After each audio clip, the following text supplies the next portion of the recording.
Hello mga kainday! Today's lunch. So, alas 12 na ako nagluto. Supposedly dapat 11:15 o 11:30 magluluto na ako. So, ngayon late ako nagluto. Kasi medyo inaantok ako. Nag-idlip ako kahit konti lang. So, exactly 12:30 na tapos ako ng luto at pinakain ko na yung alaga kong matanda. Dahil kung hindi mo yan papakainin, mangangatok yan sa kwarto mo. So, kaya exactly 12:30, 12:45, naghanda na rin ako ng aking makakain, ng aking lunch. So, yung lunch ko ay noodles lang.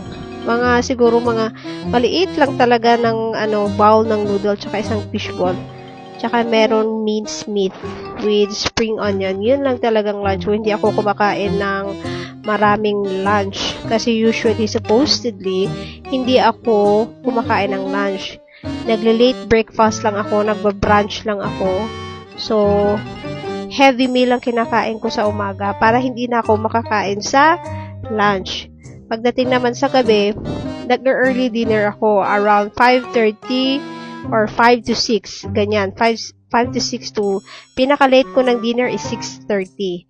Pero hindi masyadong heavy yung pagkain ko sa gabi.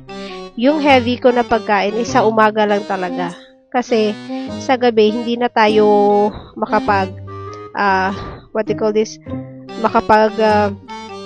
gala-gala pagtapos ng kain, busog, tsaka higa na, pahinga kasi pagod ka na. So yung pagkain mo, wala na tayong time para ma-digest yung pagkain natin sa gabi. Kasi hindi na gumagalaw ng matagalan yung katawan natin sa gabi. So nagre-rest na tayo. So kaya hindi ako kumakain ng madami sa gabi mga kainday. So yung lunch ko po is noodle lang, isang piraso ng fishball, tsaka watermelon. More on ako sa fruits. Pero mapili ako sa fruits. Hindi ako kumakain ng ibang fruits. Usually, ang kinakain kong fruits is watermelon lang. Or either winter melon, yung maraming tubig.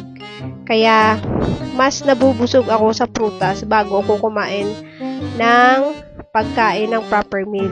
Inuuna ko palagi yung fruits. Parati meron talaga akong watermelon. Kasi gusto ko yung medyo matamis-tamis tsaka crunchy. Ayoko ng ibang Yung sa pang-araw-araw na kinakain ko palagi, banana or watermelon, dalawa talaga yun, hindi yan mawala. So anyway, malaki yung watermelon na kinuha ko. Medyo I'm struggling kung paano ko mauubos yan. Kaya, yan. Punas kasi